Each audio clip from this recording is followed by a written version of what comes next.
की सियासत में एक युग का अंत हो रहा है और एक नए अध्याय की शुरुआत हो रही है। करीब 2 दशकों तक बिहार की सत्ता के केंद्र में रहे नीतीश कुमार ने अब दिल्ली की राह पकड़ ली है। कल राज्यसभा के लिए नामांकन भरकर उन्होंने साफ कर दिया कि सुशासन बाबू की पारी अब नए रूप में दिखेगी। लेकिन सवाल है कि बिहार का अगला मुख्यमंत्री कौन होगा? क्या बिहार को इतिहास में पहली बार बीजेपी का मुख्यमंत्री मिलेगा?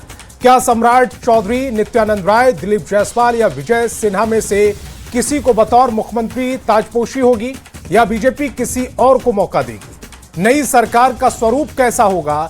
नई सरकार में जेडीयू की क्या भूमिका होगी? क्या नीतीश कुमार के बेटे निशांत बतौर डिप्टी सीएम राजनीति में कदम रखेंगे? क्या फिर एनडीए एक सीएम और दो डिप्टी सीएम के फॉर्मूले पर काम करेगा या अब की बार एक सीएम और एक डिप्टी सीएम का फॉर्मूला ही चलेगा? सवाल यह भी कि बदलते समीकरण में जेडीयू का भविष्य क्या होगा? आज बहुत सारे सवाल हैं। हमारे साथ बहुत बड़ा पैनल भी जुड़ेगा, लेकिन सबसे बड़ा सवाल बिहार का नया बॉस कौन होगा? सबसे पहले एक रिपोर्ट दिखाते हैं।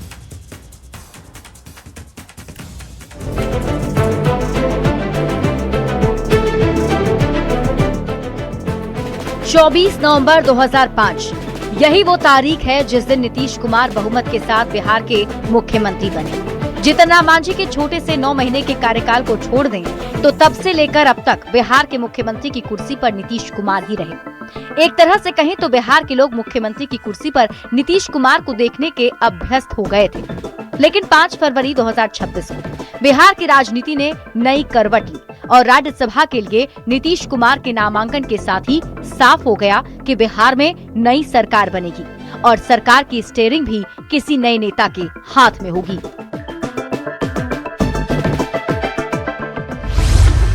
सवाल है कि कौन बनेगा अगला मुख्यमंत्री? कौन होगा सरकार का चेहरा? पिछले 20 साल से सरकार की स्टीयरिंग नीतीश कुमार के हाथ में थी, लेकिन सूत्रों की माने तो अब ये स्टीयरिंग बीजेपी के हाथ में जा रही है। बीजेपी से सीएम कौन बनेगा, राजनीतिक पंडित इसका अनुमान लगा रहे हैं, लेकिन बीजेपी किसे सीएम बनाएगी इसका अंदाजा लगाना मुश्किल है। बीजेपी आखिरी समय में ही पत्ते खोलती है और सियासी जानकार हैरान रह जाते हैं। ये अलग बात है कि जेडीयू नेता और केंद्रीय मंत्री ललन सिंह का कहना है कि अगला मुख्यमंत्री कौन होगा इसका निर्णय सीएम नीतीश कुमार ही लेंगे। ये भी मुख्यमंत्री जी को तय करना है, मुख्यमंत्री जी नीतीश कुमार जी को ही तय करना है। तेजी से बदलते घटनाक्रम के बीच बिहार के राजनीतिक हलके में और भी कई सवाल उठ रहे हैं। सवाल ये कि बिहार में नई सरकार कब बनेगी, कौन डिप्टी सीएम होंगे, कैसा होगा बिहार का नया मंत्रिमंडल और सरकार बनाने का फॉर्मूला क्या होगा? इस सवालों के जवाब आसान नहीं है। हाँ, जेडीयू की बैठक के बाद ये साफ हो गया है कि नीतीश कुमार के बेटे निशांत जरूर जेडीयू की कमान संभालेंगे, लेकिन नई सरकार कैसी होगी, कौन होगा सीएम और सरकार बनाने का फाइनल फॉर्मूला क्या होगा, इन सभी सवालों के जवाब के लिए थोड़ा इंतजार करना होगा। Bureau report, news 18। तो चलिए सीधे आज के सवालों पर आते हैं। सवाल है कि बिहार का नया बॉस कौन होगा? सवाल यह भी है कि क्या बीजेपी से ही नया मुख्यमंत्री होगा जिसकी सबसे ज्यादा उम्मीदें हैं? नई सरकार का नया स्वरूप कैसा होगा? सवाल यह भी है कि नई सरकार में जेडीयू की भूमिका क्या होगी? क्या निशांत डिप्टी सीएम फाइनल हो चुके हैं जेडीयू की ओर से? यह भी बड़ा सवाल है। मेहमानों से आपका परिचय कराते हैं। मेरे साथ वरिष्ठ पत्रकार रमाकांत चंदन जी जुड़ रहे हैं, वरिष्ठ पत्रकार के लाल जी जुड़ रहे हैं, वरिष्ठ पत्रकार अरुण मेहता जी जुड़ रहे हैं, वरिष्ठ पत्रकार अभिरंजन कुमार और वरिष्ठ पत्रकार धर्मेंद्र कुमार जी भी डिबेट का हिस्सा हैं। इसके अलावा वरिष्ठ पत्रकार अरुण पांडे हमारे साथ जुड़ रहे हैं और न्यूज़ 18 बिहार के जो ब्यूरो चीफ हैं दिवाकर तिवारी जी, वो भी हमें ज्वाइन कर रहे हैं। सभी मेहमानों का बहुत बहुत स्वागत। मेरा पहला सवाल रमाकांत जी आपसे, नया बॉस किसे देख रहे हैं बिहार का? चूंकि मंडल राजनीति का सबसे बड़ा चेहरा अब दिल्ली की तरफ चल पड़ा है, ऐसे में उनकी लेगेसी को आगे कौन ले जा सकता है? इस समय बिहार में कौन आपको ऐसा लग रहा है बीजेपी की तरफ से? एक बात तो स्पष्ट है, जो खासकर विधायक दल की बैठक में भी निकल के आई है जदयू के विधायक में, कि मुख्यमंत्री कोई होंगे भाजपा का निर्णय नीतीश कुमार। रमाकांत जी माफी के साथ आपको रोकना चाहता हूं, कुछ एक्सक्लूसिव तस्वीरें आई हैं मेरे पास। ये एक्सक्लूसिव तस्वीरें जरा पूरी स्क्रीन पर दिखाएं एक बार। ये मीटिंग के दौरान की तस्वीरें हैं, आज जब नीतीश कुमार ने जेडीयू के नेताओं के साथ, इसमें विधायक, सांसद और एमएलसी सबके साथ ये मीटिंग की, उस दौरान की ये तस्वीरें जिसपे हाथ जोड़कर उन्होंने सबका अभिवादन किया है। इन चेहरों को गौर से देखिएगा, इन चेहरों पर भी सवाल पूछूंगा। कई चेहरे इनमें भावुक नजर आ रहे हैं, कई में आशाएं नजर आ रही हैं, और मुख्यमंत्री नीतीश कुमार सबका अभिवादन स्वीकार करते हुए इस हॉल की वो तस्वीरें, जब ये मीटिंग हुई जहां पर मुख्यमंत्री आवास की ये तस्वीरें हैं, और इस तस्वीर के बाद यह तय हुआ कि जेडीयू की ओर से अब निशांत सबसे बड़ा चेहरा हो सकते हैं।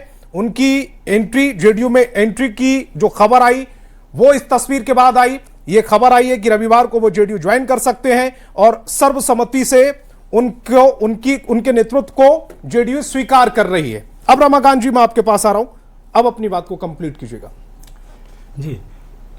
जी, मैंने कहा कि जदयू के बैठक में यह तय हुआ कि मुख्यमंत्री का नाम नीतीश जी तय करेंगे, वो भाजपा के होंगे। ये तो तय है कि भाजपा के सीएम होंगे, लेकिन अगर डिप्टी सीएम अगर निशांत जी होंगे तो संभव है कि सम्राट चौधरी सीएम न हो। सम्राट चौधरी सीएम तभी होंगे जब डिप्टी सीएम के रूप में निशांत कुमार जी नहीं आएंगे।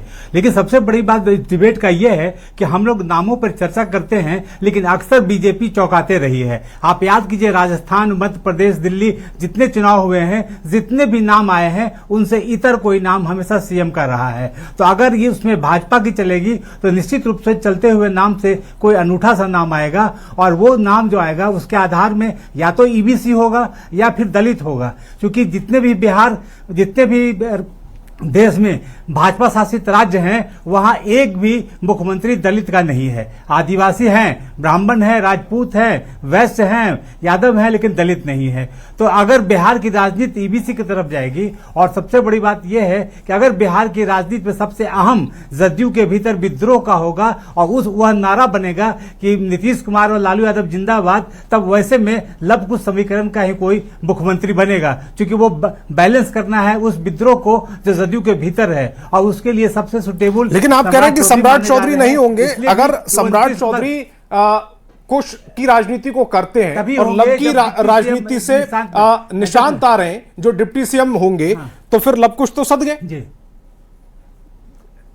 हाँ, तो लवकुश का समीकरण दोनों पद पे नहीं होगा, तब कोई दूसरा समीकरण होगा। क्योंकि लवकुश, क्योंकि बिहार के जातीय समीकरण को साधना है, तो लवकुश में किसी एक को लेकर चलना होगा। अब ये नीतीश कुमार जी को तय करना है, क्योंकि खुद जदयू विधायक दल की बैठक में आई है, तो वो क्या तय करते हैं। अगर भाजपा को तय करना होगा तो मेरे हिसाब से ईबीसी और दलित इसी में कुछ धर्मेंद्र जी कह सकते हैं कि सीएम का उम्मीदवार। इसी में कुछ धर्मेंद्र जी ऐड करना चाह रहे हैं। धर्मेंद्र जी। हाँ, मेरा ये कहना है कि देखिए, अभी जो सरकार थी यह है, नीतीश कुमार और सम्राट चौधरी उसी बिरादरी से आते हैं, तो ऐसे में कोई नया एक्सपेरिमेंट नहीं हो रहा है। चूंकि बीजेपी को यूपी में इलेक्शन भी लड़ना है, और खास करके ये लवकुश को लेके, चूंकि नीतीश से नाराजगी इस बात को लेके है कि वो जो है इस्तीफा देके राज्यसभा जाएंगे, तो उस वोटर को भी एड्रेस करना है। प्लस यूपी में अभी इलेक्शन होने वाले हैं, और कोयरी कुर्मी का कोई भी चेहरा जो है अभी तक मुख्यमंत्री नहीं बना है। तो यूपी इलेक्शन बहुत इंपॉर्टेंट है। खास करके आपने देखा होगा लोकसभा चुनाव के दौरान जो स्थिति हुई है, तो उस समय वो बहुत इंपॉर्टेंट है। और सम्राट चौधरी किसी भी स्थिति में लगता है कि उनको सीएम बनाया जाएगा, इसीलिए कि आप देखें कि जो पहले कार्यकाल में दो चेहरे थे, उसको हटा के जो है सम्राट चौधरी को लाया गया था, क्योंकि उस समय वो आरजेडी के साथ चले गए थे, और इसलिए नीतीश के काट के लिए सम्राट चौधरी को लाया गया था। सम्राट चौधरी जो है अमित शाह के बहुत करीबी हैं, और चूंकि अभी निशांत जो है उतना मेच्योर पॉलिटिशियन नहीं है, अनमेच्योर पॉलिटिशियन है, उनको समय लगेगा। इसीलिए इसमें बहुत संभावना है कि सम्राट चौधरी को लाया जाएगा। और कास्ट पॉलिटिक्स से भी देखें, कभी देखेंगे कि पूरे देश में 14 मुख्यमंत्री हैं, 4 ब्राह्मण हैं।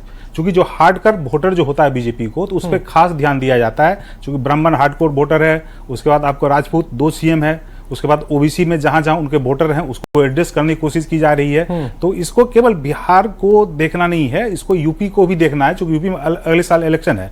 और ऐसी तो यूपी में सबसे ज्यादा अगर जनसंख्या की बात करें तो वो ब्राह्मण मतदाता तकरीबन 13% है। मैं अरुण जी आपके पास आ रहा हूं, तो फिर सवर्ण क्यों नहीं हो सकता? अगर 13% हम संतोष जी, मैं संतोष जी, मैं एक एडिशन करना चाहता जी, हूं जी। कि भाई साहब ने कहा कि कुर्मी का कोई सीएम नहीं है, जबकि गुजरात में भूपेंद्र पटेल कुर्मी है। और नायब सिंह सैनी के बारे में कहा जाता है कि वो खेती से, व्यवसाय से जुड़े हुए हैं, तो वो उनको कुशवाहा लोग वहां मानते हैं, इसलिए। और वहां के यूपी के प्रदेश अध्यक्ष भी कुर्मी हैं, तो इसलिए मुझे लगता है कि कोई दो ही समीकरण, या तो सम्राट चौधरी या फिर डिप्टी सीएम निशांत होंगे, मेरा ऐसा मानना है। जी ठीक, मैं अरुण जी की तरफ जा रहा हूं। अरुण जी, चूंकि उत्तर प्रदेश की भी यहां पर बात हो रही है, उत्तर प्रदेश को भी यहां पर साधना है। 13% ब्राह्मण वोटर है उत्तर प्रदेश में, तो फिर सवर्ण क्यों नहीं हो सकता?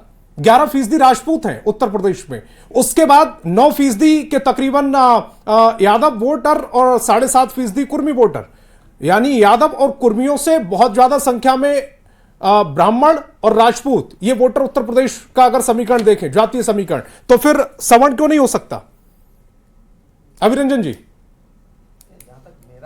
हो सकता है, खास करके यूजीसी कानून के बाद जो नाराजगी का माहौल बना है और पूरे देश में ही सामान्य वर्ग के लोगों में एक नाराजगी बनी है, और बहुत मुखर नाराजगी है वो, और इतनी मुखर नाराजगी है कि सीधा भाजपा के आला कमान को, सीधा नरेंद्र मोदी तक को निशाने पर लिया जा रहा है। तो ये नाराजगी बड़ी है, और जैसे कहते हैं ना कि कछुए की पीठ पर धरती है, तो उसी तरह से माना जाता है कि सवर्णों, सामान्य वर्ग की पीठ पर भाजपा बैठी हुई है। अगर ये पीठ जो है उसके नीचे से हट जाए तो भाजपा कहां जाएगी, इस बात का अंदाजा भाजपा को होगा। तो सामान्य वर्ग के लोग हो सकते हैं, लेकिन अब दिक्कत क्या है कि बिहार की राजनीति जो है पिछले 35 साल से पिछड़ा, अति पिछड़ा आधारित रही है। देश की राजनीति में भी इस वक्त पिछड़ा उसका दौर है। इनफैक्ट पूरे देश की राजनीति मंडल के बाद से जो है पिछड़ा और अति पिछड़ा, दलित, इन सब के इर्द गिर्द घूम रही है, और अभी ऐसा माना जा रहा है कि ये मंडल 2 का दौर हुआ है शुरू। तो मंडल 1 के नेता लोग रिटायर हो रहे हैं, रामविलास जी चले गए, लालू जी का अवसान हो चुका है, नीतीश जी भी राज्यसभा के रूट से जा चुके हैं। तो मंडल 1 के नेता एक एक करके धीरे धीरे जा रहे हैं, और शायद नीतीश जी आखिरी कड़ी हैं, और ये मंडल 2 का दौर जो है यूजीसी के माध्यम से, ऐसा कई लोग कह रहे हैं कि शुरू हुआ है। तो सामान्य वर्ग की नाराजगी को हैंडल करने के लिए ऐसा काम किया जा सकता है, और उसको अगर भाजपा करती है तो उसको, और इसके 2 उदाहरण हैं। अगर हम राजस्थान के मुख्यमंत्री की बात करें तो वो भी सवर्ण जाति से, और दिल्ली की जो रेखा गुप्ता है, चूंकि बिहार में वो ओबीसी में आते हैं, लेकिन दिल्ली और उत्तर प्रदेश में वो सवर्ण में आते हैं। अरुण पांडे जी, जब 2 एग्जाम्पल अभी सेट किए गए हैं, राजस्थान का चुनाव बहुत ज्यादा दूर की बात नहीं है, दिल्ली ताजा ताजा है सबसे ज्यादा उदाहरण, तो फिर सवर्ण चूंकि नाराज भी है, हमने देखा यूजीसी के मामले में, तो सवर्णों की नाराजगी को दूर करने के लिए क्या बिहार, चूंकि बिहार में चुनाव भी 2029 में जाकर होंगे, अभी आज की डेट में कोई चुनाव भी नहीं है, तब तक समझा लिया जाए? अरुण पांडे जी। नहीं, संतोष जी, नेता बनना है नीतीश कुमार के बाद बिहार का, ये राजस्थान, हिमाचल प्रदेश और कहीं भी जो भाजपा शासित राज्य हैं, वहाँ कौन जात का कौन मुख्यमंत्री है वो सवाल नहीं है। बिहार की राजनीतिक परिस्थिति, उसकी सामाजिक बनावट, बिहार में एक पक्ष एनडीए है तो दूसरा पक्ष कौन है, लालू प्रसाद का, वो जो यहाँ ओबीसी की राजनीति, पिछड़ों की राजनीति, यहाँ 63% पिछड़े, अति पिछड़ों की आबादी है, जो जिसको ओबीसी कहते हैं। बिहार में तो अति पिछड़े हैं 36% और 27% पिछड़े हैं। अब भला ये जो बात हो रही है कि अभी यूजीसी नेट के कारण अपर कास्ट में नाराजगी है, स्वाभाविक की एक अलग मुद्दा है, ये मुद्दा बहस का है, इसमें क्या होना चाहिए। लेकिन मुख्यमंत्री यूजीसी नेट को लेकर जो अपर कास्ट में नाराजगी है, और बिहार में कोई अपर कास्ट का मुख्यमंत्री भी नहीं है, मैं इसको अपनी ओर से मैं कहता हूँ, इसको अन्यथा पैनल में बैठे लोग, मैं इसको बिहार की राजनीतिक परिस्थिति से पूरी कल्पना ही मैं मानता हूँ। बिहार में लालू प्रसाद हैं, लालू प्रसाद की राजनीतिक काट में ही नीतीश कुमार का राजनीतिक अवतार हुआ, और अकेले भाजपा नहीं निपट सकती, तो नीतीश कुमार की अगुवाई में कोई 2003 में पार्टी बनी। उसके पहले नीतीश कुमार को बम्बई आकर देन जॉर्ज फर्नांडिस से नीतीश कुमार ने भाजपा से अपनी दूरी बनाई, कहिए दोस्ती बनाई थी। अब ये नीतीश कुमार ने जब इस्तीफा दे दिया है, तो उनकी जगह कोई और नहीं, कोई यहाँ पिछड़ों की राजनीति है, ओबीसी की राजनीति है। कोई, अभी आपने लवकुश की बात की, यादव और मुस्लिम एक फैक्टर अपनी जगह है। बिहार में कोई 14.5% यादव हैं, तो ये दोनों मिलाकर लगभग 8% हैं। और नीतीश कुमार ने जो एक सामाजिक पुनवा तैयार किया, लवकुश का खुद अपनी जात और कुर्मी, कोयरी, दानू, फिर अति पिछड़ों को साधा, तो अभी यहाँ अति पिछड़ों को तो अब पूरे, मैं मानता हूँ नरेंद्र मोदी की पूरी राजनीति भी केंद्रित है, तो पिछड़ों की राजनीति करते हैं। और ओबीसी चाहे बिहार का अपर कास्ट हो या यूपी का अपर कास्ट हो, वो आज की तारीख में विवश और लाचार वोट जाएगा कहाँ? जिस दिन से बिहार में लालू प्रसाद से कांग्रेस ने दोस्ती कर ली, तो अपर कास्ट के लोग अब बीजेपी चाहे उसको जो भी दे, बीजेपी के आपको साथ चेहरा कौन नजर आ रहा है? अगर आप ओबीसी की बात कर रहे हैं, ईबीसी की बात कर रहे हैं, दलित की बात कर रहे हैं, तो कौन चेहरा ऐसा नजर आ रहा है जो बीजेपी सामने रख सकती है? आज की तारीख में देखिए, यदि नीतीश की पसंद से कोई सीएम होगा तो जो सम्राट चौधरी से केमिस्ट्री है, जो लव कुश का समीकरण है, सम्राट चौधरी के अलावा मुझे कोई दूसरा चेहरा नहीं दिख रहा है।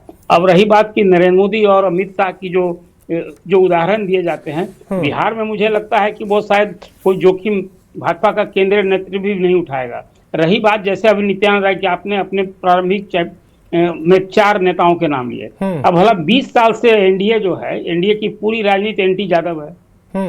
यादव एक तरफ होते हैं, चाहे वो चुनाव जो भी लालू प्रसाद उनके सर्वमान्य नेता हैं, तो कोई नित्यानंद राय उसमें कहीं फिट नहीं बैठते हैं।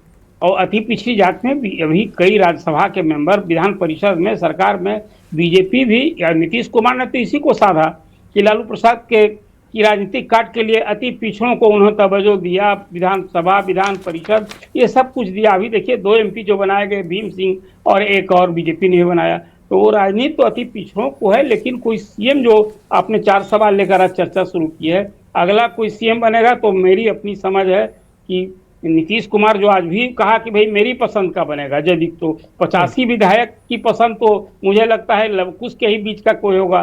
तो अब लव ही बनना है, कुछ तो अलग चले, दिल्ली चले। तो इसलिए सम्राट चौधरी आज सबों नेताओं में सबसे आगे हैं। रही बात की अमित शाह और नरेंद्र मोदी बिहार के संदर्भ में कोई जोखिम नहीं लेंगे, मैं ये मानता हूँ। ठीक, अरुण मेहता जी की तरफ मैं जा रहा हूं। अरुण मेहता जी कह रहे हैं कि लव तो दिल्ली चल दिए, कुछ वहां पर है, यानी कि सम्राट चौधरी इस समय अगर टेबल पर देखें तो सबसे स्ट्रांग नेता नजर आ रहे हैं बीजेपी की तरफ से, बतौर मुख्यमंत्री सामने आने, जो फेस सामने आ सकता है। लेकिन बात वहीं चल रही है, तो जब आपने लब को साध लिया, लब के साथ कुछ सध ही जाते हैं। नीतीश कुमार के साथ भी तो यही हुआ। आप डिप्टी सीएम के तौर पर अगर निशांत को लेकर आ रहे हैं, तो फिर या तो आप ईबीसी की तरफ जाइएगा, या आप दलित की तरफ जाइएगा, या आप सवर्णों की तरफ जाइएगा। किस तरफ जाती हुई बीजेपी दिख रही है? देखिए, हम अरुण पांडे जी जो बोल रहे थे उस बात से बखूबी सहमत है कि आगे यूपी का चुनाव है, और यूपी के चुनाव को देखते हुए बीजेपी कहीं से भी नहीं चाहेगी कि हमें नुकसान हो, क्योंकि एक मैसेज जाएगा अलग से कि आपने वोट किस नाम पे लिया था, और जो विपक्षी पार्टियां हैं उसको लेकर के आगे जाएगी। तो ऐसे में सम्राट चौधरी सबसे बड़े दावेदार दिख रहे हैं, और अगर इससे इतर कोई नाम होगा तो इसी कम्युनिटी से, या कहीं तो इसी समीकरण पर जो है आगे भाजपा लेकर के आएगी, अगर चौंकाने वाला कोई नाम हो। लेकिन कहीं से भी एनालिसिस कर लीजिए, क्योंकि उस नाम पे चुनाव लड़ा गया है, और अगर कोई नया नाम आता है या इस समीकरण से बाहर कोई नाम आता है, तो आने वाले समय में कभी भी चुनाव, चाहे बिहार के चुनाव हो आने वाले समय में, तो लोग, विपक्षी पार्टियां तो यही जवाब देंगी ना कि देखिए चुनाव लड़ते हैं लव कुश के नाम पे, और जब सत्ता आ जाता है तो किसी और को थमा देते हैं। तो 2 समीकरण, एक तो जो बता दिया इन लोगों ने तो लब को कि नीतीश प्रमोट कर कुमार ही रहे के ना, पसंद का चेहरा होगा। अगर निशांत डिप्टी सीएम के तौर पर जेडीयू की ओर से, और चूंकि ये जो हम बात कर रहे हैं, ये जेडीयू की स्टाइल है ना राजनीति करने की। बीजेपी तो बतौर मुख्यमंत्री पहली बार सामने आएगी, उसकी राजनीति करने की स्टाइल क्या है, इसका तो हम अनुमान ही लगा रहे हैं अभी। नहीं, अनुमान इससे बड़ा जो अभी बिहार के तुरंत बाद उत्तर प्रदेश है, और उत्तर प्रदेश में भी चुनाव लड़ना है बीजेपी को, तो एक बड़ा वोट है वहां मौर्यों का, और उसको साधना भाजपा के लिए सबसे बड़ा जो है अभी चुनौती है आगे के लिए। और कोई भी स्टेप भाजपा उसको देखते हुए उठाएगी, क्योंकि उस यूपी के चुनाव के ठीक कुछ समय बाद फिर लोकसभा चुनाव आएगा, तो यूपी धर्मेंद्र जी कुछ ऐड करना चाह रहे हैं? धर्मेंद्र जी आप ऐड कर लीजिए, उसके बाद मैं अगले मेहमान की तरफ जाऊंगा। के लाल जी आपके पास, उसके बाद आऊंगा। धर्मेंद्र जी जल्दी से ऐड कीजिएगा। एक लाइन ऐड जरूर कर दीजिए मेरी बात में जी। हम नेबरिंग स्टेट यूपी से जोड़ रहे हैं। मुलायम सिंह जब थे तो बिहार में कुछ नहीं कर पाए, 1-2 सीट जीते थे, लड़े थे, और लालू प्रसाद यूपी में लड़े थे, कुछ नहीं कर पाए। तो कुल मिला जुलाकर हर प्रदेश में वहाँ के नेता, वहाँ की जातीय समीकरण की अलग अलग मांग होती है, उसका महत्व और उसका होता है। धर्मेंद्र जी जल्दी से देखिए, मैं बीजेपी को वहां पे राजनीति भी करनी है। सपोज दैट आपको पता है कि नीतीश कुमार जो पलटी मारते हैं, अभी बहुत बार स्मूथ चल रहा है, लेकिन कभी कुछ होता है तो बीजेपी अपनी राजनीति मजबूत करेगी। इसीलिए सम्राट चौधरी को ज़्यादा चांस है सीएम बनाए, क्योंकि कोई कुर्मी जाति को खोना नहीं चाहते हैं। अब बीजेपी को अपनी राजनीति भी करनी है। ऐसी कोई स्थिति आती है जब दोनों पार्टी में टकराहट होती है तो ऐसा गैप नहीं देगा कि जिससे जो है बीजेपी आउट हो जाए। तो इसीलिए वो ऐसी राजनीति करना चाहेगी कि उसमें कोई कुर्मी में या नीलमकुश में वो जो अपना जनाधार बना रहे। इसीलिए सम्राट चौधरी को ज़्यादा चांसेस है कि वहाँ पे सीएम बनाए। दूसरा एक चांस और है, वो दलित चेहरा हो सकता है कि बीजेपी ने अभी तक जो है दलित को देश में कहीं पे भी सीएम नहीं बनाया है। आपको मेरे हिसाब से 5-6 जो है सवर्ण सीएम है। आप यूपी ले लें, हिमाचल ले लें, उसके बाद आप यूपी ले लें, उत्तराखंड ले लें, राजस्थान ले लें, महाराष्ट्र ले लें, 6 हैं। यहाँ पे आपको दिल्ली में ले लें तो वहाँ पे जो है वैश्य जाति से है। दलित अभी तक नहीं है। और अभी तक जो है दलित जो है चूंकि पिछले बार उपराष्ट्रपति राष्ट्रपति के पद पे था, अभी यहाँ पे भी खाली है। तो एक एक्सपेरिमेंट इस तौर पे भी हो सकता है कि दलित को भी सीएम बनाया जा सकता है। लेकिन दलित में क्या एक ही समस्या है कि एक बल्क में कोई जाति नहीं है, 4% 5%, तो उस ढंग का चेहरा नहीं है। तो ज्यादा संभावना है कि जो स्थिति कोई है, चेहरा नजर आ रहा है आपको, ऐसा कोई चेहरा जो बीजेपी प्रमोट कर सकती है? संजीव चौरसिया, प्रमोद कुमार चंद्रवंशी, ये सब अति पिछड़ा, हरी सहनी, दलित चेहरा जो मुझे समझ में आ रहा है, जो हमने अपनी बातचीत भी की थी ब्यूरो चीफ से दिवाकर जी से, उनकी तरफ से भी जो नाम आया वो जनक राम का आया। उसके अलावा कोई बीजेपी की तरफ से ऐसा चेहरा कि जो दलित के तौर पर भी सामने आ सके? दलित पे वो चेहरा 5-6 हैं, चूंकि देखिए उसमें तो फाइनल कॉल जो है अमित शाह मोदी का होता है। वो पूरा समीकरण देखते हैं, कहाँ पे मेरा वोटर है, हार्ड कोर वोटर कौन है, उसको पहले एड्रेस करने की कोशिश कर रहे हैं। तो बिहार की राजनीति ऐसी है कि जहाँ पे फर्स्ट प्रायोरिटी जो है वो केवल लवकुश ही लवकुश दिख रहा है। इसीलिए कि नीतीश की वजह से काफ़ी लवकुश के लोग नाराज हैं। ऐसे में यदि सीएम नहीं बनाया जाता है, आगे की राजनीति के लिए बहुत खतरनाक होगा। तो इसलिए पहला तो एक ये है। उसके बाद दूसरा यदि एक्सपेरिमेंट के तौर पर देखें, जनक राम भी हो सकते हैं। और भी चर्चा तो ये भी है कि चिराग का भी नाम उछाला जा रहा है, तो चिराग का भी नाम हो सकता है यदि दलित की बात करें। ऐसा समीकरण भी बन सकता है कि चिराग जो है बीजेपी के साथ शामिल हो जाए या कुछ ऐसा सांठगांठ बने, तो ये भी संभावना है। तो दो ही चेहरा मुझे लग रहा है। मजेदार पॉइंट है। इसके बारे में मैं दिवाकर जी से प्रतिक्रिया लूंगा, लेकिन के लाल जी, क्या ऐसा संभव नजर आ रहा है कि चूंकि उत्तर प्रदेश का चुनाव है, उसको फोकस करके बिहार में चेहरा आगे किया जाए मुख्यमंत्री का, या उत्तर प्रदेश अपनी रणनीति, अपनी भौगोलिक स्थिति और अपनी राजनीति जो उसका इतिहास रहा है उसके हिसाब से वो अपना देखेंगे? बिहार चूंकि 2029 और 2030 दोनों में साधना भी है ना बिहार को। के लाल जी, नीतीश कुमार ने लगभग 20 साल यहाँ राज किया है और उनका राज का जो वोट बैंक है अति पिछड़ा, दलित और सवर्ण को लेके साथ में चले हैं। और जब भी आप देखे होंगे कि जैसे ही नीतीश कुमार बोले कि राज्यसभा जाने की बात हुई, तो उस दौरान एक वोट बैंक जो था उनका, वो बिल्कुल घबराहट में आ गया कि भाई नीतीश कुमार अगर जाएंगे तो फिर मेरा क्या होगा। तो नीतीश कुमार की राजनीति अति पिछड़ा, दलित और इसके पे हुई है। तो मुझे ये लगता है कि यही सी समीकरण के तहत मुख्यमंत्री का चयन होगा। नाम के बारे में चर्चा हो रही है। इसके पहले मैं इस बात की चर्चा करना चाहूंगा आपसे कि ये अभी हम लोग डिस्कशन कर रहे हैं, चर्चा कर रहे हैं कि भाजपा के मुख्यमंत्री कौन होंगे। अब ये कहिए कि बीजेपी के तरफ से कभी कोई अनाउंसमेंट हुआ है कि बीजेपी का मुख्यमंत्री होगा? मुख्यमंत्री ने जब राज्यसभा का नामांकन करने के पहले जो ट्वीट किया, उसमें उन्होंने स्पष्ट रूप से कहा कि मैं नई सरकार का समर्थन करूंगा। तो नई सरकार किसके तरफ से होगा, किस तरह का बनेगा, क्या स्वरूप होगा, इसके बारे में भी कुछ नहीं है। बीजेपी का बनेगा या अभी आप देखिए कि निशांत के बारे में कल चर्चा की जा रही थी। आज जेडीयू की मीटिंग हुई तो निशांत राजनीति में आए, वो फिर राज्य का दौरा करेंगे। और एक बात मैं इस बात की ओर आपका ध्यान आकृष्ट कराना चाहूंगा कि राज्यसभा के नामांकन के पहले मुख्यमंत्री नीतीश कुमार की अंतिम चर्चा हुई ललन सिंह से। ललन सिंह से जब मुलाकात हो गई, उसके बाद उन्होंने ट्वीट किया। और हमें कल की अमित शाह जो आए यहाँ पे, जो घटनाक्रम हुआ, तो अमित शाह ललन सिंह को यहाँ रहने का कार्यक्रम था, लेकिन अमित शाह के साथ अमित शाह ने कहा कि ललन जी चलिए दिल्ली चलेंगे साथ में। तो हवाई यात्रा किए दिल्ली से लेकर के पटना से लेकर के दिल्ली तक की। तो हवाई यात्रा के दौरान गहन विचार विमर्श हुआ, क्या हुआ, रूपरेखा तय हो गई। और ललन सिंह आज सुबह जब पटना आए तो उन्होंने कहा कि अगर बिहार में कुछ भी होगा तो नीतीश कुमार की मर्जी पर होगा। और नीतीश कुमार ने जेडीयू की मीटिंग में स्पष्ट रूप से कहा विधायकों को कि आप घबराइए नहीं, मैं हूं, सब कुछ ठीक ठाक चलेगा। तो इससे ऐसा लगता है कि जैसे नीतीश कुमार चीफ मिनिस्टर या मुख्यमंत्री में महत्वपूर्ण भूमिका निभाएंगे और ये अपने वोट बैंक को देखते हुए। नहीं, ये तो सब कह रहे हैं कि नीतीश कुमार महत्वपूर्ण भूमिका निभाएंगे और नीतीश कुमार कोई कमजोर नेता थोड़ी है, या जेडीयू उस स्थिति में थोड़ी है जो 2020 में थी कि 43-45 सीटों पर सिमटी हुई है। 85 सीटें हैं, उसकी अपनी अलग भूमिका है। मैं दिवाकर जी की तरफ जा रहा हूं। क्या ललन सिंह का जिक्र हुआ? क्या ललन सिंह फाइट में आ सकते हैं? ऐसा हो सकता है कि नीतीश कुमार को रिप्लेस ललन सिंह करें? देखिए, ललन सिंह अमित शाह के साथ जब हवाई यात्रा कर रहे होंगे तो उनकी सरकार के स्वरूप पर बातचीत हो रही होगी कि सरकार का स्वरूप कैसा होना चाहिए, कौन सीएम हो सकते हैं, कौन डिप्टी सीएम हो सकते हैं, और मंत्रिपरिषद में जेडीयू, बीजेपी और बाकी सहयोगियों का क्या कोटा हो सकता है।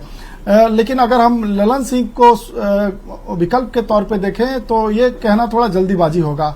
आपने कई सवाल किए, आपने कहा कि कई हमारे जो पैनल में शामिल वरिष्ठ पत्रकार हैं उन्होंने कहा कि किसी ने कहा कि एक साथ लौ कुश नहीं हो सकते हैं। लौ कुश क्यों नहीं हो सकते हैं? अब से पहले यानी अभी जो मौजूदा सरकार है उसमें नीतीश कुमार लौ हैं और कुछ जो है सम्राट चौधरी हैं, और एक साथ एक अन्य जो डिप्टी सीएम है वो सवर्ण है। तो लौ कुश एक साथ हो सकते हैं, ऐसा नहीं है कि ये प्रयोग करना कहीं भी राजनीतिक सौदेबाजी में कहीं घाटे का सौदा है। तो उत्तर प्रदेश पड़ोसी राज्य है और ईस्ट यूपी और वेस्ट यूपी के सामाजिक संरचना को देखिए, दोनों ही क्षेत्रों की सामाजिक संबंधों को देखिए, तालमेल देखिए, सांस्कृतिक जो है मेल जोल को देखिए, तो बिहार में जो कुछ होता है उसका कहीं न कहीं प्रभाव और असर जो है पूर्वी उत्तर प्रदेश पे होता है। और पूर्वी उत्तर प्रदेश के सामाजिक समीकरणों को ध्यान में रखते हुए ही 2017 में जब विधानसभा के चुनाव हो रहे थे उत्तर प्रदेश में,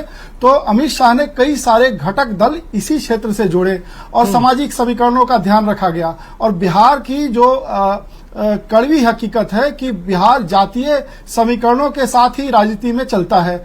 ऐसे में बिहार के जातीय समीकरण और सामाजिक बनावट को ध्यान में नहीं रखें और आप जो है किसी भी तरीके के सरकार का स्वरूप सामने देते हैं तो आपको कहीं न कहीं नुकसान हो सकता है। तो अभी जो स्थापित समीकरण है वो लौ कुश का है। नीतीश कुमार अगर नहीं है तो बीजेपी के पास एक मौका होगा कि वो अपना मुख्यमंत्री बनाए।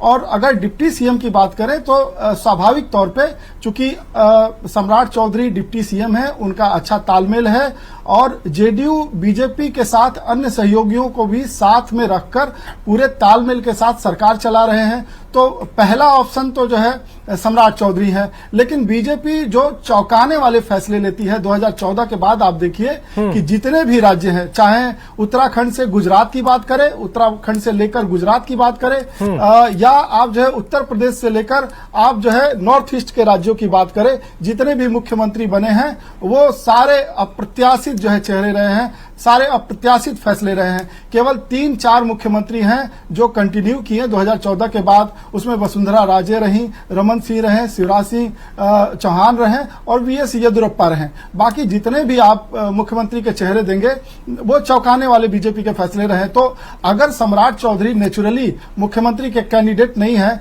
और बीजेपी कोई चौंकाने वाला फैसला ले सकती है तो बीजेपी के पास 11 दलित विधायक हैं। फिर उसके बाद जो है उनके विधान पार्षद में 22 सदस्य हैं, उसमें कई दलित चेहरे हैं, तो दलितों में से कोई चेहरा चुन सकती है।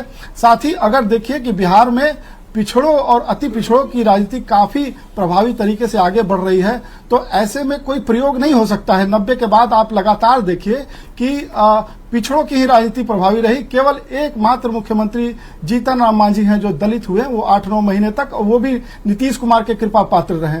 तो ऐसे में आप कोई नया प्रयोग नहीं कर सकते हैं। देखिए पूरे देश भर में आप देखिए कि धार्मिक ध्रुवीकरण जो होता है वो कई राज्यों में चल जाता है, लेकिन सामाजिक संरचना को देखते हुए बिहार में आप सोशल जस्टिस के ही ट्रैक पे आप चल सकते लेकिन हैं। दिवाकर जी अगर आप उत्तर प्रदेश का ही उदाहरण ले लें, जैसा आपने उत्तर प्रदेश का जिक्र किया, चूंकि बिहार और उत्तर प्रदेश का हम जिक्र इसलिए ज्यादा कर रहे हैं, एक तो उत्तर प्रदेश में चुनाव है और बिहार और उत्तर प्रदेश के लोगों का मिजाज लगभग एक जैसा है, वोट डालने का तरीका मिजाज लगभग एक जैसा है। उत्तर प्रदेश में मायावती पहले दलित मुख्यमंत्री, उसके बाद ओबीसी मुख्यमंत्री अखिलेश यादव, उसके बाद सवर्ण मुख्यमंत्री बिठाया गया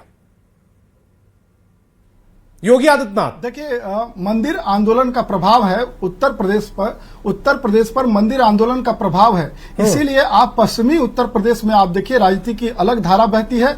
आप अगर अवध में आते हैं तो राजनीति की अलग धारा बहती है, और पूर्वांचल पूरा का पूरा बिहार से जो है मिलता जुलता है। उसके सांस्कृतिक बनावट को देखिए, शादी विवाह मेल जोल सब कुछ होता है, आदान कल्चरल एक्सचेंज होता है। तो इसीलिए पूरे उत्तर प्रदेश में आप ये नहीं कह सकते हैं कि आप देखिए कि जितने भी आंदोलन हुए हैं उसका केंद्र बिंदु उत्तर प्रदेश रहा है। इसीलिए उत्तर प्रदेश में दोनों तरह की बीजेपी की जो स्टाइल है राजनीति करने की, वो उसमें भी बीजेपी सक्सेसफुल हो जाती है। अब पूर्वांचल जो है वो थोड़ा सा जो है बिहार से मिलता जुलता है, जिसकी सरहदें बिहार से मिलती है, वेस्ट बिहार से मिलती है, तो वहां आपको जाति और उपजाति का एक सोशल फैब्रिकेशन देखने को मिलता है। इसीलिए आप देखिए कि यहाँ राजभर की जरूरत पड़ती है। तो आप ये कहना चाह रहे हैं कि सवर्ण मुख्यमंत्री मिलने की गुंजाइश सबसे कम है? मुझे तो सवर्ण मुख्यमंत्री मिलता हुआ नहीं दिख रहा है बिहार में जो ठीक। रमाकांत जी की तरफ जा रहा हूं इसी पॉइंट पर। रमाकांत जी, अगर सवर्ण मुख्यमंत्री नहीं मिल रहा है, ओबीसी से आ गए निशांत कुमार, ईबीसी और दलित, दो ऐसे खाने हैं जिसको टिक करना अब सरकार की मजबूरी होगी। अब आप ईबीसी से देख रहे हैं, अति पिछड़ा से, या फिर दलितों से देख रहे हैं? कोई ऐसा बीजेपी कोई करिश्मा कर जाए, अति पिछड़ा से किसी को मुख्यमंत्री बना दे? जी बिल्कुल, क्योंकि बीजेपी की राजनीति अति पिछड़ों की तरफ चली गई है और सवर्ण केवल एक कह सकते हैं कि दिखावे के लिए एक पॉकेट बन गया है, जो कभी विजय सिन्हा के द्वारा दिखाया जाता है, कभी मंगल पांडे के द्वारा दिखाया जाता है। इस डिबेट में 3 प्रश्न उठे। सबसे पहला कि यूपी चुनाव को लेकर के यहाँ मुख्यमंत्री बन सकते हैं, तो मुझे याद है नीतीश कुमार जी के रहते जब यूपी में चुनाव लड़ी थी जदयू, सारे सीट पर जमानत जब्त हो गया था, तो वहां ये नीतीश कुमार जी का कार्ड यूपी में नहीं चलेगा। तो लेकिन यहाँ जो भी फैसला होगा वो बिहार को देखते हुए होगा। अब दूसरी बात कि हमारे दिवाकर जी ने कहा कि लब कुछ क्यों नहीं हो सकता है। हाँ, 2025 में हुआ, लेकिन बैलेंस करने के लिए एक सवर्ण को डिप्टी सीएम बनाया गया। लेकिन अभी जितने भी राजनीतिक गलियारों में चर्चा हो रही है कि एक डिप्टी सीएम और एक सीएम बनेगा, वैसे में मुझे लगता है कि ये लबकुश को लेने से बजाय कहीं न किसी अन्य जाति से भी बैलेंस किया जाएगा। अगर नीतीश कुमार जी के चलेगी तो सम्राट चौधरी सीएम होंगे, तो डिप्टी सीएम विजय चौधरी होंगे, एक संतुलन बनाया जाएगा, जो जहां तक मेरी विचार। लेकिन अगर बीजेपी की चलेगी तो सबसे पहली शर्त जो होगी, जैसे आपने देखा होगा नितिन नवीन जी को राष्ट्रीय अध्यक्ष बनाया गया। आप कह रहे हैं कि अगर नीतीश कुमार की चलेगी तो वो अपने बेटे का नाम डिप्टी सीएम से हटा देंगे? हाँ, वो चूंकि बैलेंस करेंगे चौधरी से। लेकिन आप ये भी तो देखिएगा ना, अगर आपने विजय सिन्हा और विजय सिन्हा और अगर सम्राट चौधरी का दोनों को सीएम और डिप्टी सीएम कर दिया, तो फिर जेडीयू के हिस्से में तो कुछ भी नहीं आया। नहीं तो जेडीयू का अगर डिप्टी सीएम बनेगा तो वहां से कहा जा रहा है कि एक सीएम बनेगा, तो इसलिए मैं कह रहा हूं, वरना नहीं तो फिर डिप्टी सीएम अगर 2 बनेंगे तो निश्चित रूप से वो बैलेंस करेंगे, वो कह सकते हैं कि कुर्मी से और किसी अन्य जाति से। लेकिन अगर एक बनेगा तो सम्राट चौधरी और निशांत जी दोनों नहीं बन पाएंगे। ठीक, अभिरंजन जी की तरफ जा रहा हूं। अभिरंजन जी, इस पॉइंट में आपको कितना दम नजर आ रहा है? अगर सम्राट चौधरी सीएम बनते हैं तो डिप्टी सीएम विजय सिन्हा? नहीं, देखिए एक बात तय है कि नीतीश जी यदि राज्यसभा जा रहे हैं तो जो बात हलकों में है और ये क्लियर भी हो चुकी है कि 8 तारीख को निशांत कुमार की राजनीति में एंट्री हो रही है। तो एंट्री किस बात के लिए हो रही है भाई? उनको सीधा जो है इस वक्त जदयू के संगठन की कमान तो दी नहीं जाएगी। जहां तक मैं समझता हूं उनको सरकार में ही लॉन्च किया जाएगा, और सरकार में लॉन्च किया जाएगा तो डिप्टी सीएम पोस्ट तो उनका हम लोग लगभग मानकर चल रहे हैं। अब राजनीति में कुछ भी निश्चित नहीं कहा जा सकता। नरेंद्र मोदी के मन में क्या चल रहा है, नीतीश कुमार के मन में क्या चल रहा है, दोनों नेता ऐसे हैं जिनके मन को पढ़ना आसान नहीं है। लेकिन लगभग निशांत कुमार के नाम की चर्चा है, वो आ भी रहे हैं, पदयात्रा भी शुरू करने जा रहे हैं, तो पदयात्रा ये स्टाइल तो फिर नीतीश कुमार वाला। निशांत कुमार सरकार में होंगे और उप मुख्यमंत्री होंगे तो एक बात मुझे निश्चित रूप से लगती है कि इसके बावजूद कि सम्राट चौधरी फायर ब्रांड हैं, भाजपा के पोस्टर बॉय हैं, इस वक्त जो है भाजपा के वो चेहरे हैं, माफिया के खिलाफ सख्त हैं, उनके पास उप मुख्यमंत्री में भी 2 उप मुख्यमंत्रियों में भी सबसे मुखर वही हैं, वो जो है गृह मंत्री भी हैं, भाजपा के विश्वास पात्र भी हैं, संगठन में भी उन्होंने लीड किया है। इन सारी चीजों के बावजूद ये बात मुझे सही लगती है कि एक ही समुदाय का मतलब लव कुश का जो इक्वेशन है उसी से मुख्यमंत्री और उप मुख्यमंत्री दोनों, ये थोड़ा सा मुझे भी मुश्किल लगता है। कारण क्या है कि इस बार 2 उप मुख्यमंत्री वाला फॉर्मूला नहीं चलेगा। यदि निशांत होंगे तो सिर्फ एक उप मुख्यमंत्री होगा, क्योंकि आप याद करिए 2015 का नीतीश कैबिनेट और 2022 का नीतीश कैबिनेट, जब महागठबंधन की सरकार थी, नीतीश मुख्यमंत्री थे, लालू यादव का बेटा उप मुख्यमंत्री बने। तो क्या होता है कि जब इस तरह का कोई नेता लॉन्च किया जाता है, बेटा लॉन्च किया जाता है, बेटी पत्नी को लॉन्च किया जाता है, तो उसके समतुल्य किसी दूसरे को नहीं बैठने दिया जाता है समकक्ष, किसी दूसरे नेता की महत्वाकांक्षा को पंख नहीं लगने दिए जाते हैं। तो निशांत के समतुल्य जब किसी अन्य को बैठने नहीं दिया जाएगा तो मुख्यमंत्री और उप मुख्यमंत्री दोनों एक ही समुदाय से नहीं हो सकते। तो सम्राट चौधरी जी के पक्ष में ढेर सारी बातें हैं, लेकिन ये एक बात जो है उनके विपक्ष में जाती है। लेकिन मैं 2-3 चीजें और कहूंगा कि देखिए क्या है ना कि जो ट्रेंड हम देख रहे हैं, जहां जहां पर नरेंद्र मोदी जी और अमित शाह की चली है, जिन नेताओं को हमने देखा राजस्थान वगैरह में, वसुंधरा राजे या शिवराज सिंह चौहान जो शुरू में रिपीट किए गए, तो वो कद्दावर थे। तब तक नरेंद्र मोदी और अमित शाह का इतनी पकड़ बनी नहीं थी संगठन पर। जब से उनकी पकड़ बन गई है, आप ये देख लीजिए कि स्थापित नेताओं को विस्थापित कर दिया जाता है और पिछली पंक्ति में से एक कार्यकर्ता नुमा नेता को सामने लाकर गद्दी पर बिठाया जाता है और कहा जाता है कि देखो ये मेरा मास्टर स्ट्रोक है, यही भाजपा का नेता है, कार्यकर्ताओं का हम सम्मान करते हैं। और एक चौंकाने वाला इसलिए भी वो लेते हैं कि बड़े नेता के साथ बड़े नेता का तामझाम भी होता है, उसका अहंकार भी होता है, उसका मनमाना रवैया भी होता है, उस पर नियंत्रण साधना भी मुश्किल होता है। और एक नए नेता को जब आप लेके आते हैं तो उसके कंधे पर कोई पिछला बैगेज नहीं होता है, वो बिल्कुल फ्रेश व्यक्ति होता है, वो बेदाग व्यक्ति होता है। उसको चलाना अपने हिसाब से, पार्टी की जो विचारधारा है, संघ की जो विचारधारा है, उसके हिसाब से उसको ड्राइव करना आसान होता है। तो भाजपा ने ये लगभग देखिए ट्रेंड सेट कर दिया है कि आप चाहे जितने भी सारे स्थापित नामों पर चर्चा करें, वो एक ऐसे नाम को लेकर आएगी जिसकी आपने चर्चा तक नहीं की होगी। तो ये भी एक बात लगती है कि इन स्थापित नामों तो हम एक नाम की बिल्कुल चर्चा नहीं कर रहे हैं, लेकिन मेरे व्यूअर्स ने वो नाम मुझे सुझाया है, शहनवाज हुसैन। नहीं, ये तो मुश्किल लगता है। देखो संतोष जी, ये मुश्किल लगता है। क्या है ना कि एक संस्कृत में श्लोक है जिसका हिंदी में मैं अर्थ बता देता हूं कि जो निश्चित को छोड़कर अनिश्चित की तरफ जाते हैं, अनिश्चित का अनुसरण करते हैं, उनका निश्चित तो चला ही जाता है और अनिश्चित तो गए हुए के ही समान है। तो चूंकि भाजपा मुस्लिम वोट बैंक की राजनीति करती नहीं है, तो एक मुस्लिम नेता को मुख्यमंत्री बनाने से उसको कोई फायदा नहीं होगा। मैं जानता हूं। अरुण पांडे जी की तरफ जा रहा हूं। अरुण पांडे जी, चूंकि शहनवाज हुसैन पर कोई दाव लगा भी नहीं रहा है, और चूंकि अगर सबकी जितने भी हमारा बड़ा पैनल है, इसमें एक बात बड़ा कॉमन है कि जो मोदी शाह की जोड़ी है वो चौंकाने वाले फैसले लेती है। और पिछले कुछ दिनों से या पिछले कुछ सालों से हम देखें तो उनके जो कोर वोटर है वो इसी बात से नाराज हुए कि आप थोड़े से उदारवादी हो रहे हैं मुस्लिम के लिए, मुस्लिम वोटर्स के लिए। तो क्या शहनवाज हुसैन की कोई चांस बन सकता है? एकदम जीरो, कोई चर्चा नहीं है। चर्चा में कुछ सोशल मीडिया और मीडिया में 10 नाम उछाले गए हैं। फिर मैं आपसे कहता हूं कि बिहार में नीतीश कुमार दिल्ली जा रहे हैं, तो बिहार की राजनीति खत्म हो गई क्या? एक और लालू प्रसाद है, इसको भूलना नहीं चाहिए।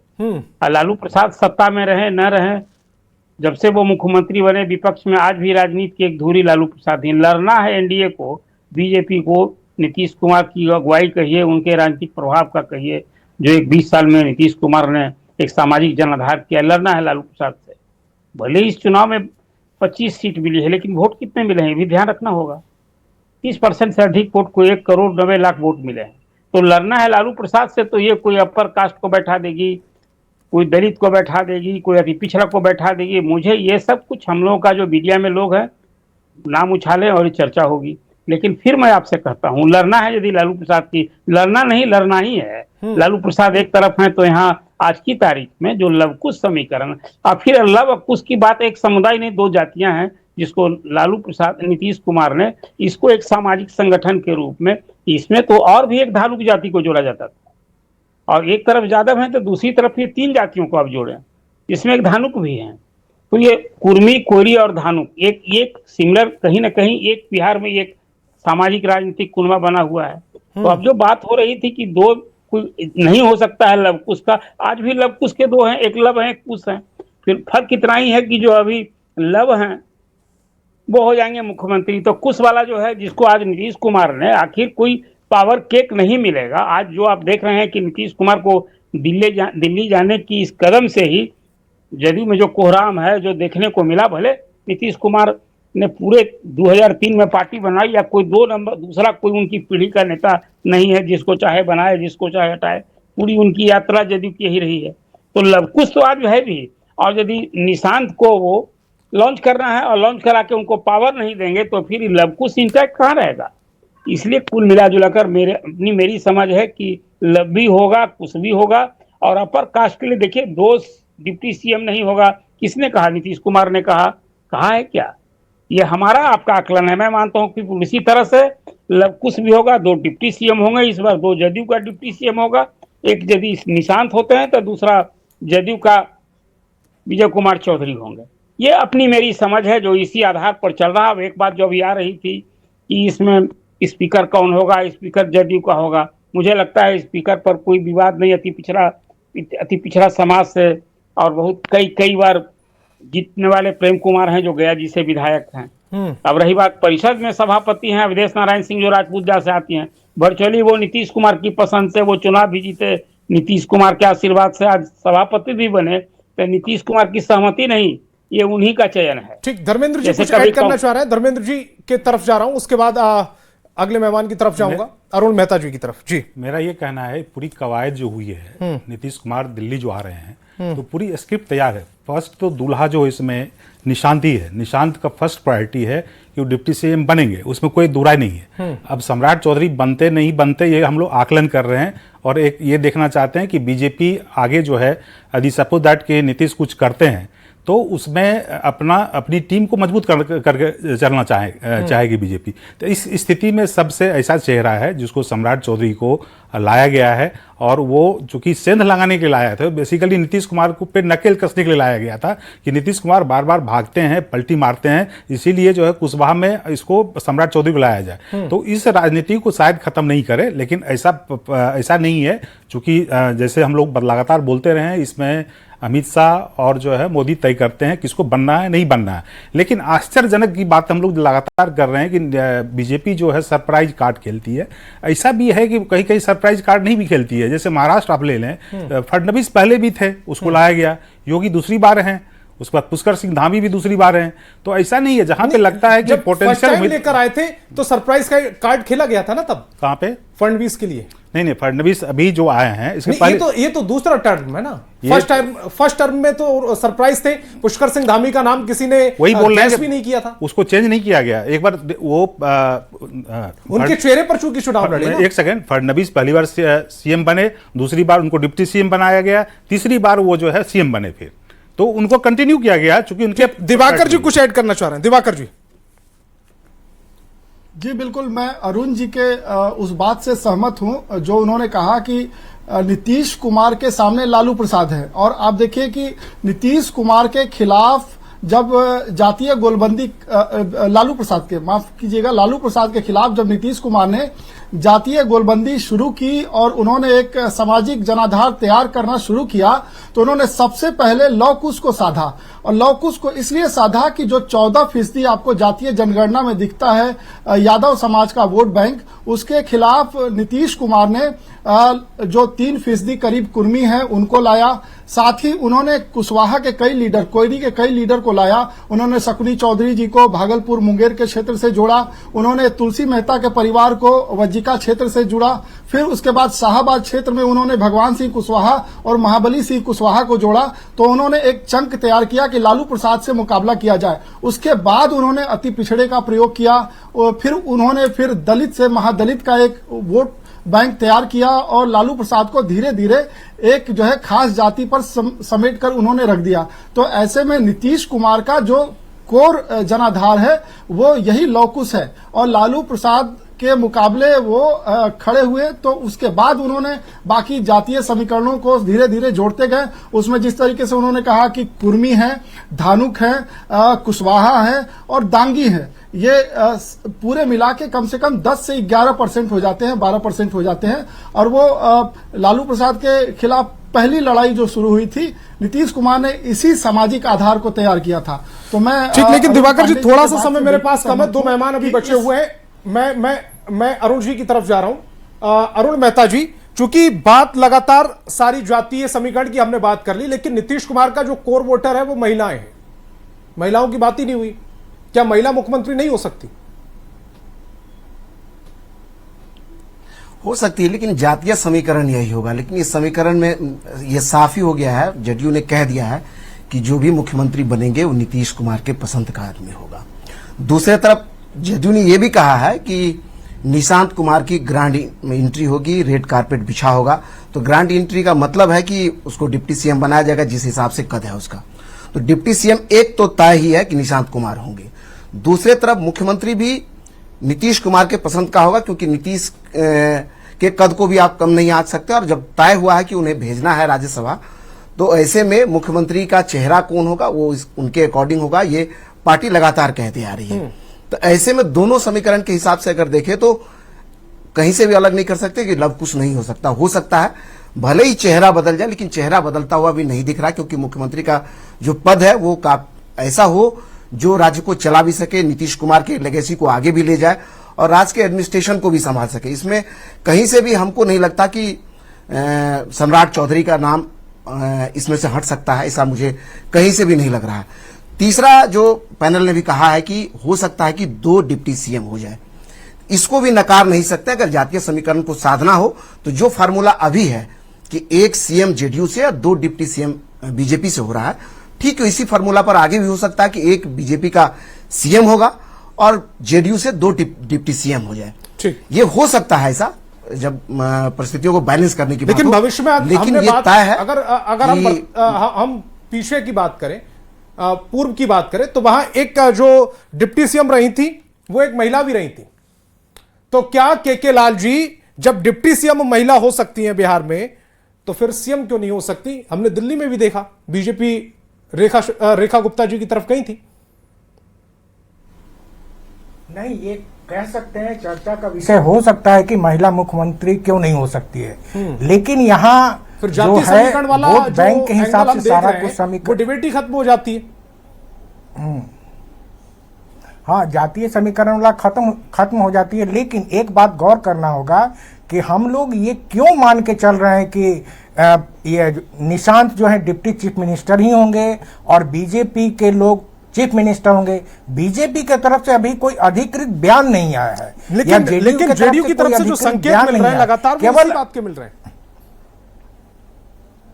नहीं, ऐसा क्यों नहीं हम चर्चा कर सकते हैं कि निशांत मुख्यमंत्री हो, डिप्टी चीफ मिनिस्टर उधर का हो? क्योंकि आप झारखंड में देखिए ना, जब शिबू सोरेन, हेमंत सोरेन के बनने की बात थी तो ठीक इसी तरह से चर्चा हो रहा था कि हेमंत सोरेन नहीं, अनुभवी नहीं है, आएंगे कैसे चलाएंगे, क्या होंगे। लेकिन हेमंत सोरेन को मौका दिया गया। आप देखिए हेमंत सोरेन अभी मैच्योर पॉलिटिशियन की तरह से एक्ट कर रहे हैं। तो ऐसा क्यों नहीं हो सकता है? जैसे अगर आज की मीटिंग में हुआ कि लोग बड़े आहत महसूस कर रहे थे कि आप नीतीश कुमार को कर रहे थे कि आप हमें छोड़ के जा रहे हैं। हमेशा इस बात पे गौर करिए कि वोट बैंक के अनुसार अति पिछड़ा, दलित और सवर्ण का वोट बैंक है, उस वोट बैंक इंटैक्ट रहे, नीतीश कुमार की ये मंशा है।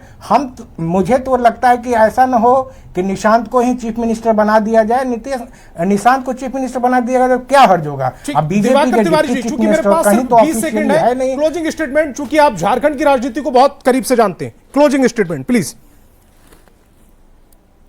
देखिए, जब हेमंत सोरेन मुख्यमंत्री बने थे तो उनके सपोर्ट में कांग्रेस थी और कांग्रेस ने उनको सपोर्ट किया, लेकिन हेमंत सोरेन जब मुख्यमंत्री बने उससे पहले बीजेपी की जो सरकार थी, अर्जुन मुंडा की सरकार थी, वहां वो डिप्टी सीएम थे, तो उनका तजुर्बा डिप्टी सीएम के तौर पे हो गया था। फिर उसके बाद इसी पॉइंट पर इस डिबेट को ही रोकते हैं। तमाम मेहमान मेरे साथ जुड़े, आपका बहुत बहुत शुक्रिया। समय की कमी है, इस डिबेट को रोकना पड़ेगा। बहस बिहार की में फिलहाल इतना ही।